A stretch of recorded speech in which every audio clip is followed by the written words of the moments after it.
నమస్తే అండి. నేను వాణి. ఈరోజు మనం 'నాన్నగారి చివరి కోరిక' అనే ఒక మంచి కథను విందాం. నాన్నగారు పోయారు. నువ్వెక్కడున్నావు?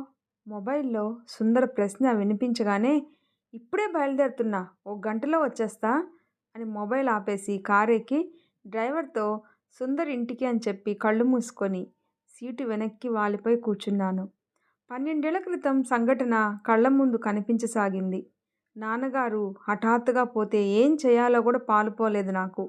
అప్పటికి 2 నెలల క్రితమే ఉద్యోగంలో చేరడానికి ముంబై చేరుకున్నాను. కష్టపడి ఓ గూడు వెతుక్కొని అమ్మని, నాన్నని తీసుకొచ్చాను. తీసుకువచ్చిన 15 రోజులకే ఓ రోజు సాయంత్రం నేను ఆఫీస్ నుండి ఇంట్లోకి అడుగు పెడుతున్నాను. నా దగ్గరికి పలకరింపుగా నవ్వుతూ వస్తూ కుప్పకూలిపోయారు నాన్నగారు.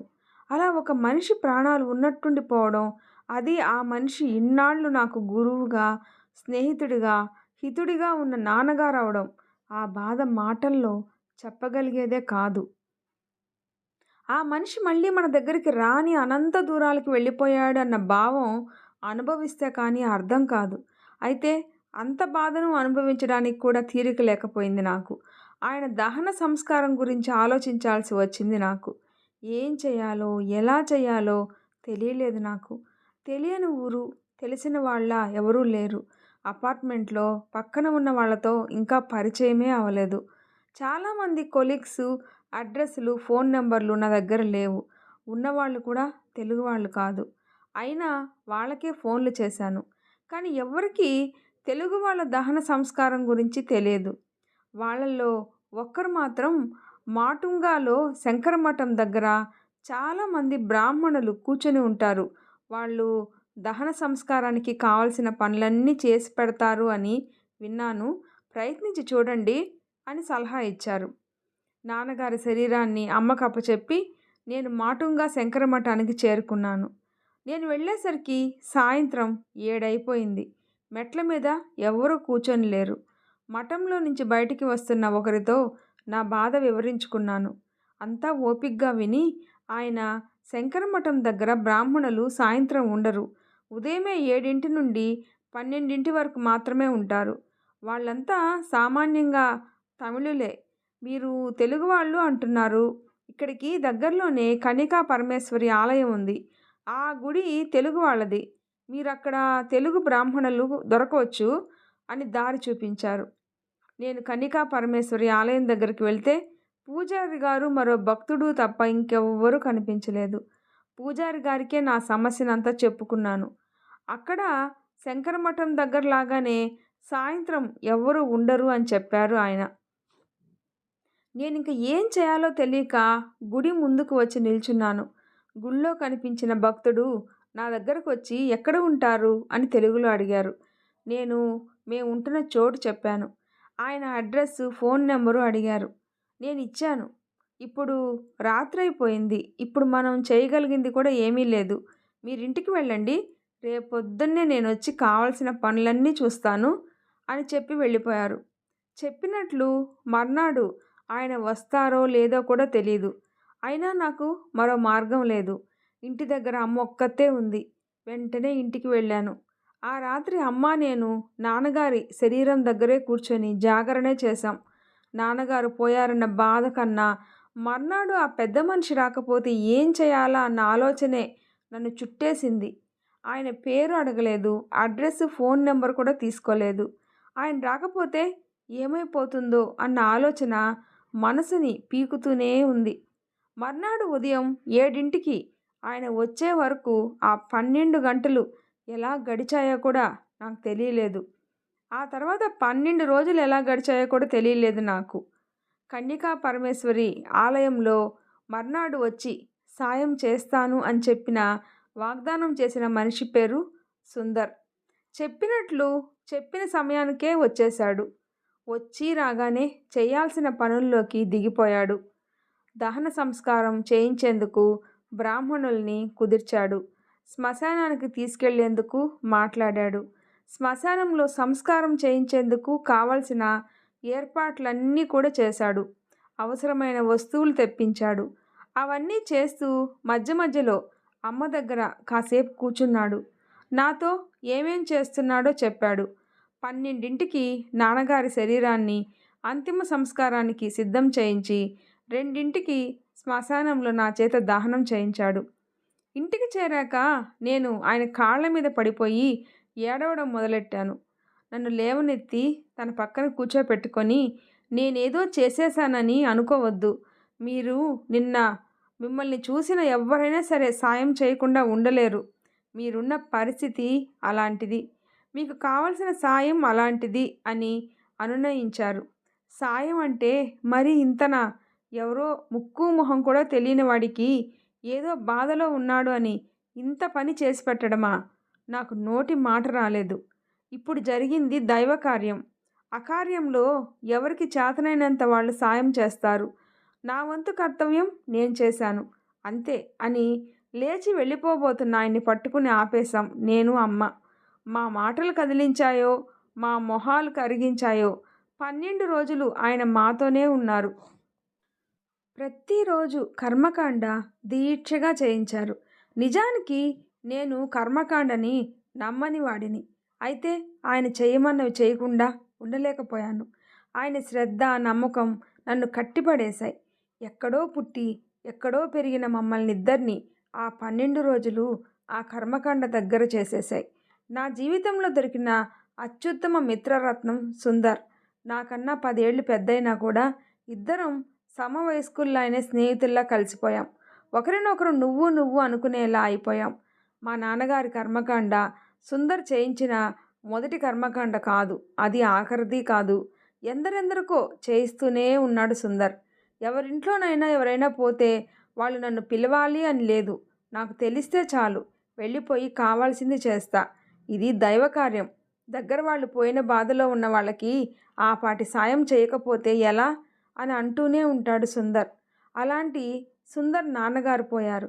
దహన సంస్కారం ఏర్పాట్లన్నీ తనే చేసుకుంటున్నాడేమో. నేను వెళ్ళి నాకు చేతనైన సాయం చేయాలి అని అనుకుంటూ ఉండగానే నా మొబైల్ మోగింది. మళ్ళీ సుందరే. దగ్గరలోనే ఉన్నా, ఓ 5 నిమిషాల్లో ఇంటి దగ్గర ఉంటాను అని అని నేను అంటూ ఉంటే, అది చెప్దామనే ఫోన్ చేసింది. నీకు చెప్పడం మర్చిపోయా. నువ్వు రావాల్సింది ఇంటికి కాదు, మెడికల్ కాలేజీకి అని. అక్కడికెందుకు అని నేను అడిగే లోపలే ఫోన్ పెట్టేశాడు. నేను డ్రైవర్తో మెడికల్ కాలేజీకి వెళ్ళమన్నాను. దారిలో సుందర్ నాన్నగారి ఆలోచనలే మనసు నిండా. సుందర్ నాన్నగారికి దగ్గర దగ్గర 70 ఏళ్ళు. ఆయన సుందర్ ఇంట్లో ఉండరు. దగ్గరలోనే ఒక చిన్న ఇంట్లో ఉంటారు. ఆరోగ్యంగా, దృఢంగా తన పని తను చేసుకుంటూ ఉంటారు. దగ్గరున్న ఆడపిల్లల అనాథ శరణాలయంలో ఉచితంగా పాఠాలు చెప్తూ ఉంటారు. అంతేకాదు, అక్కడున్న అమ్మాయిల చదువుకి ఆర్థిక సహాయం కూడా చేస్తూ ఉంటారు. ఓ 15 రోజులుగా నాన్నగారికి నలతగా ఉంటుంది అని సుందర్ అంటూనే ఉన్నాడు. కానీ ప్రాణాలు తీసేంత అనారోగ్యం అని అనలేదు. తను కూడా అనుకుని ఉండడు. ఆయన్ని హాస్పిటల్లో చేర్చినట్టు సుందర్ చెప్పనే లేదు. ఇప్పుడు మెడికల్ కాలేజీకి ఎందుకు రమ్మన్నాడు అర్థం కాలేదు. ఆలోచనల్లో ఉండగానే కాలేజీ వచ్చింది. దిగి లోపలికి వెళ్తుంటే ఓ పక్కగా కూర్చొని కనిపించాడు సుందర్. అతని పక్కనే ఒక నర్సు కూర్చొని అతని చేత ఏవో కాగితాల మీద సంతకం చేయించుకుంటూ ఉంది. నేను వెళ్ళి సుందర్ పక్కనే కూర్చొని భుజం మీద చేయి వేశాను. తలెత్తి నన్ను చూశాడు. ఆ మొహం చూస్తే నాకు భయమేసింది. ఎందరి మరణాలనే దగ్గరుండి చూసినా, ఎందరి ఆఖరి ప్రయాణాలను పక్క నుండి జరిపించినా తండ్రి మరణం సుందర్ని అంత కృంగదీస్తుంది అని, అంత దుర్బలుణ్ణి చేస్తుంది అని అతన్ని చూసేంతవరకు అనుకోనే లేదు. బాడీని మేం చూసుకుంటాం, మీరింక వెళ్ళొచ్చు అని నర్సు నెమ్మదిగా నడుచుకుంటూ వెళ్ళిపోయింది. నేను అర్థం కానట్లు సుందర్ వైపు చూశాను. నాన్నగారు తన బాడీని మెడికల్ కాలేజీకి డొనేట్ చేయమన్నారు. చేసేశాను. అలాగని నువ్వెప్పుడూ చెప్పనే లేదు? విల్లు రాశారా అని అడిగాను. ఇంకేం అడగాలో తెలియక. విల్లు లేదు. అసలు ఆయనకి ఆ ఆలోచన ఉంది అని నిన్నటి వరకు కూడా నాకు తెలీదు. నిన్న సాయంత్రం నేను ఆయన ఇంట్లో ఉన్నప్పుడు, నేను పోతే నా బాడీని మెడికల్ కాలేజీకి ఇచ్చేయి అని అన్నారు. మీరిప్పుడిప్పుడే ఏం పోరు, అలాంటి మాటలు మాట్లాడొద్దు అని నేను చిరాకు పడుతూ వచ్చేస్తూ ఉంటే, నేను లేను కదా అని నా మాట వినకుండా ఉండేవు అని ఆయన అన్నారు. ఆ మాటలు వినడం నాకు ఇష్టం లేదు అంటూ నేను వచ్చేశాను. నేను మళ్ళీ వెనక్కి వెళ్ళలేదు. ఈరోజు ఉదయానికి అంతా అయిపోయింది. ఆయన బాడీని ఇమ్మన్న విషయం నాకు తప్ప ఎవరికీ తెలీదు. అది కూడా ఆయన ఒక్కసారే అన్నారు. అయితే నేను పోయాను కదా అని నా మాట వినకుండా ఉండేవు అని ఆయన అన్నది నా చెవుల్లో వినిపిస్తూనే ఉంది. అందుకే అంటూ ఆగాడు. నాకేం చెప్పాలో కూడా తెలియలేదు. మళ్ళీ తనే శరీరంలో అవయవాలు ఎవరికైనా ఉపయోగపడాలంటే బాడీని వెంటనే కాలేజీ వాళ్ళకి అప్పచెప్పేయాలి. ఆలస్యం చేస్తే ప్రసక్తే లేదు.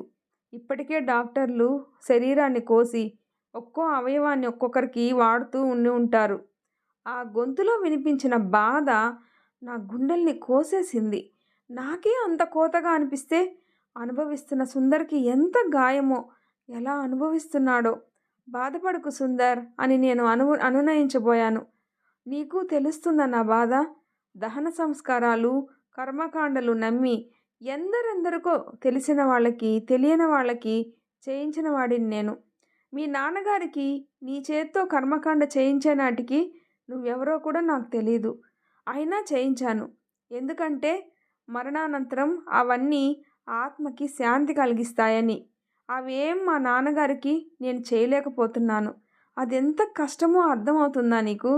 నా దగ్గర సమాధానం లేదు. ఎన్ని వేల సంవత్సరాల నుండో మనిషి తోటి మనిషి ప్రాణం పోతే ఆ శరీరాన్ని అలా వదిలేయలేక ఖననమో దహనమో చేస్తున్నాడు. దాంతో తన వాళ్ళని ఎక్కడికో సాగనంపానని అనుకుంటున్నాడు. శ్మశానం నుండి ఇంటికి ఇంకా ఆ మనిషి ఈ లోకంలో లేడన్న బాధతో వెళ్తున్నా ఆ దేహాన్ని పంచభూతాల్లో కలిపేశాను అన్న తృప్తితో వెళ్తున్నాడు. ఈరోజు నాకది లేదు. నాన్నగారి శరీరం ఈ కాలేజీలో ఉంటుంది. అలా ఉంచేసి వెళ్ళిపోవడానికి నా మనసు అంగీకరించడం లేదు. అలాగని నాన్నగారి మాట వినకుండా ఉండలేను అని నిశ్శబ్దంగా కళ్ళు మూసుకొని కూచుండిపోయాడు సుందర్. సుందర్‌ని నేను ఏనాడూ అలా చూడలేదు. అయితే అలాంటి పరిస్థితి సుందర్‌కి ఏనాడూ కలగలేదు. ఇద్దరం అలా గంటపైనే కూచుండిపోయాం. నెమ్మదిగా కళ్ళు తెరిచి, బతికి ఉన్నన్నాళ్ళు ఎవరికైనా ఎలా సాయం చేయాలి అనే బతికారు నాన్నగారు. తను పోయాక కూడా తన శరీరం నలుగురికి ఉపయోగపడాలి అని కాలేజీకి దానం ఇచ్చేయమన్నారు.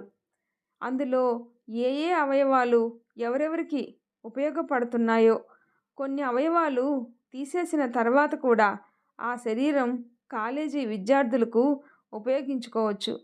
ఎంత గొప్ప ఆలోచన ఆయనది.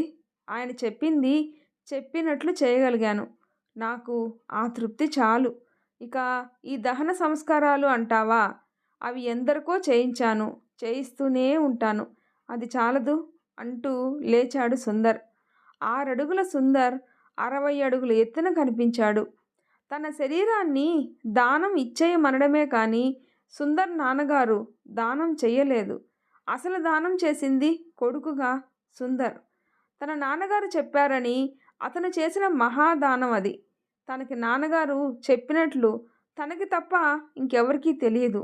అయినా ఏళ్ల తరబడి తను నమ్మి చేస్తున్న కర్మకాండని పక్కన పెట్టి నాన్నగారి బాడీని కాలేజీకి ఇచ్చేశాడు. 12 ఏళ్ల క్రితమే అతన్ని చూసి నేను అసామాన్యుడు అని అనుకున్నాను. ఈరోజు అతని గురించి అనుకోవడానికి నాకు ఏ భాషలోనూ సరైన మాటే దొరకడం లేదు. చేతులెత్తి మొక్కడం తప్ప. ఈ స్టోరీ మీకు నచ్చినట్లయితే ప్లీజ్ లైక్ చేసి షేర్ చేయండి. సబ్స్క్రైబ్ చేసుకోండి. స్టోరీ ఎలా ఉందో తప్పకుండా కామెంట్ చేయండి. Thanks for listening.